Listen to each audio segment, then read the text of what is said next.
குளிருக்கு நல்லா இதமாக இருக்கக்கூடிய நாட்டுக்கோழி குழம்பு தான் நம்ம இப்போ பார்க்க போகிறோம். அனீஷ், அவினாஷ் 2 பேருமே நல்லா சாப்பிடுவாங்க. அதனால நல்லா ஒரு முட்டைக்கோழியாக பார்த்து அது முடியெல்லாம் நல்லா பிடுங்கிட்டு கேஸில் வாட்டி எடுத்துக்கணும்.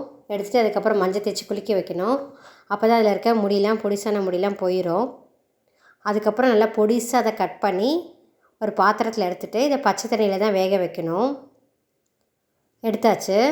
இப்போது நல்லா பொடிசாக கட் பண்ணி போட்டு அதில் கொஞ்சம் பச்சை தண்ணி, உப்பு போட்டு நல்லா வேக வைக்கணும். இது வந்து முட்டை கோழிங்கிறதுனால முட்டையெல்லாம் தனியாக வந்து எடுத்து வச்சுக்கணும். இது கடைசியாக நம்ம போட்டுக்கலாம். இதோட போட்டால் கரைஞ்சிரும். அதனால் கறியை மட்டும் நல்லா வேக விடணும். ஒரு பாத்திரத்தில் கிராம்பு, ஏலக்காய், சோம்பு இது நல்லா பொரிய விடணும். பொரிஞ்சதுக்கப்புறம் சின்ன வெங்காயம் கட் பண்ணி வச்சுருக்கிறது அதையும் போட்டுக்கணும். அப்புறம் கொஞ்சம் கொத்தமல்லி தழை அதையும் போட்டுடணும். போட்டுட்டு இப்போ நம்ம வந்து இஞ்சி பூண்டு விழுது அரைச்சி வச்சுருக்கோம் இல்லையா, அதையும் சேர்த்துக்கலாம். இதில் நம்ம வேக வச்சு வச்சுருக்கோம் இல்லையா, அந்த கறி ப்ளஸ் இந்த முட்டை இது ரெண்டுத்தையும் வந்து இப்போ அதில் சேர்த்துடலாம். சேர்த்துட்டு மசால் பொடியும் ஆட் பண்ணிடலாம். கொஞ்சம் மஞ்சத்தூள் ஆட் பண்ணிக்கலாம். நல்லா மிக்ஸ் பண்ணி விடணும்.